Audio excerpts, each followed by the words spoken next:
So where do I begin? It was 19, no, just joking. I'm obsessed with documentaries. They say that if you turn on a documentary and it's an empty chair and somebody just comes sit down in it, it's about to be real bomb. So I'm just kind of trying to set it up like that, see how that works. Anyway, hi, I'm Toni Estes. Welcome to the relaunch of the Before the Pop podcast. To give you a little bit of a background about the podcast, I started it prior to the pandemic. I did like 3 or 4 episodes. Then the pandemic happened and I was just like, I just got blah. The pandemic was not fun. It was fun at first and then it took a left turn and it wasn't fun no more. So, but after we kind of started getting out of it, I was like, you know what? Those conversations need to be had. Let me tell you where I came up with the idea. It came from a couple of different places. I am a singer, songwriter, mom, wife, right? I've been blessed and I'm super grateful that I was able to do some amazing things in my singer-songwriting career very early. When people ask me about it and ask me how I got to the Whitney Houston stuff and ask me how I got record deals, and I explain it, it sounds like I did it in a weekend, right? It sounds like I did it in a year, when that's like so far from the truth. And you will find that most successful people have a long journey, right? And I think that I feel like an old lady saying that, these children today, not like that, but I feel like kids today, partially because of the internet and what social media has the ability to do as far as making you an overnight success, is a part of, I won't say the problem because it's a blessing and a curse, but it sets up unrealistic expectations for people trying to go after something, right? And so they're looking at their friend that did 10 videos and all of a sudden it went viral and boom, that's it, right? That's generally not how it works. So the purpose of Before the Pop is to talk to people that are killing and listen to what their story was and how they got to where they were. Originally, my plan was to have conversations with people in music, whether it be behind the scenes or in front of the camera. But the more I thought about it, I was like, no, we need to do everybody. We need to do everybody that has had some success. And I think the reason that it changed for me and not being just music is because I have 2 babies, right? And they're not babies like that. One is 14, one is 11, about to be 12. And I just want them to know that things don't happen overnight. And every person has some raggedy stuff in their story. You know, when you hear interviews, you hear about what are they doing right now? What record do you have out? What cure did you come up with? How many sales have you had in this extremely successful business? That's what people focus on most of the time in the interview, which is amazing. But I want to hear about when you almost quit. I want to hear about when you lost your car because you put all of your money over here and it didn't quite work out like you were expecting. That's what I want to hear about. Because for me, those are the things that are the most inspiring. They're the most inspiring. And when you're going through your raggedy phase, when you're trying to build something, whatever that is, when you can look at somebody successful and hear their story of how it went for them, and they say, oh, girl, no, that's the only thing that's nothing. Let me tell you what I did to correct this situation. People's stories inspire me. I think that's why I'm so obsessed with documentaries. Like I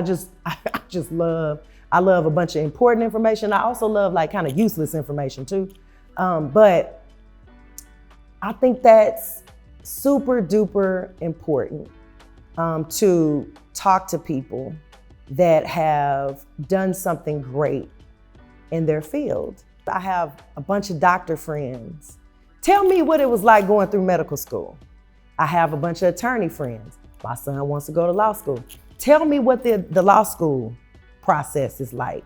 Don't just, because it's evident that you're shining now and you're killing and you're successful and you're making all the money now, but what was law school like? Do you have a bunch of student loans? How did you pay? All of this stuff. Like, there's a saying that goes, success leaves clues. And what does that mean? It means that the people that are successful, as they move on, they leave little tidbits for us to pick up and expound on, to either make the journey easier or to skip over some stuff that we don't necessarily have to go through. And I want to end the idea that I went through it, they can go through it too. That's ridiculous. You know what I mean? Like, so often people try to build businesses and they got somebody that's close to them, may not be super close, but somebody in their vicinity that could give them information and they just don't share it. It's like, what? Let's do better on that, right? I co-wrote 3 songs on the Whitney Houston album, My Love Is Your Love. I was nominated for a Grammy for that. I sang on the Next Friday soundtrack. I sang backgrounds on all kinds of stuff. I sang backgrounds with Gladys Knight on Gladys Knight's album, John B. I sang the theme song for All of Us, which is a show loosely based on Will Smith and Jada Pinkett.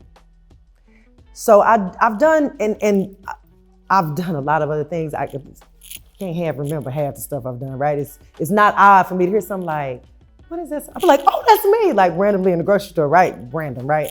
However, people see that or hear about that and feel like that just happened. No. Let me tell you about my Before the Pop. My father's a musician. I was born and raised in Tulsa, Oklahoma. Wanted to sing, I'm gonna do some shows, and then did the shows, fell in love with that. Now I want a record.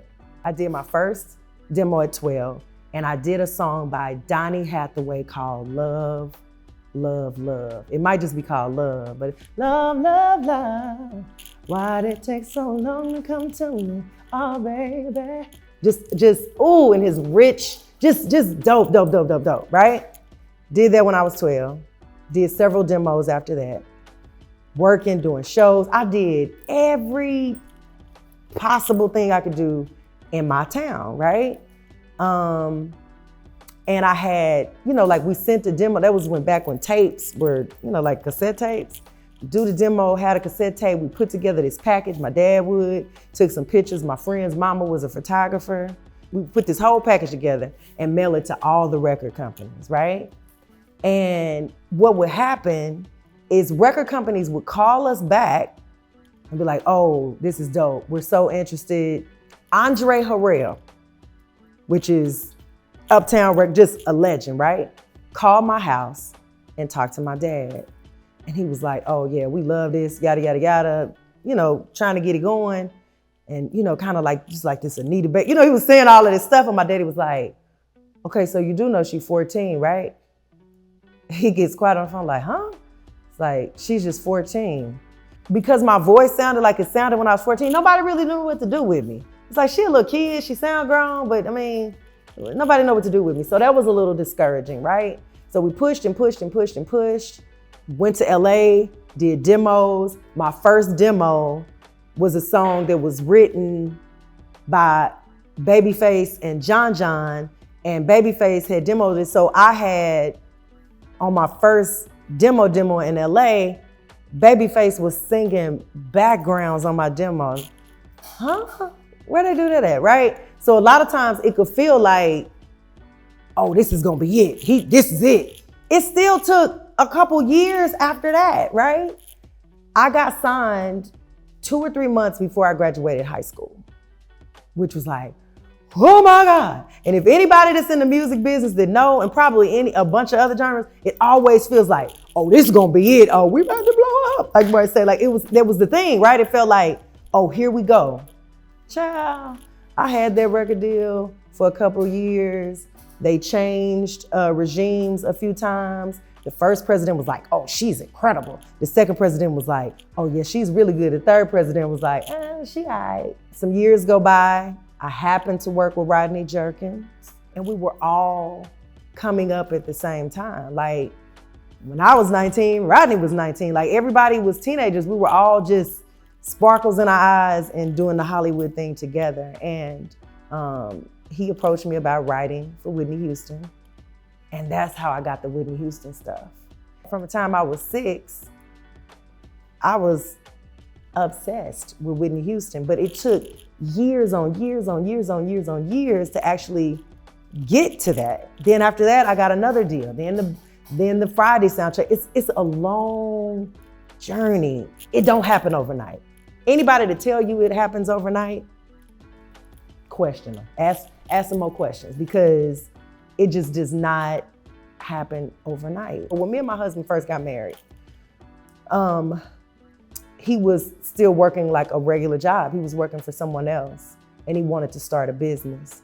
And we had who we love dearly, a mentor couple, and they are like my parents' age, Joseph and Kathleen High. We love them to death, right? My husband and I would look at them as 26, 27, 28-year-olds and think, dang, they just got everything. And feel like we need to be on their level, and feel like we were behind, and feel like all of these stupid things, right? Joker's been in the game for 20, 30 years longer than you have. Why the crap do you think you're supposed to have the same things they have at such, like, no, you ain't put in the work. You ain't put in the time.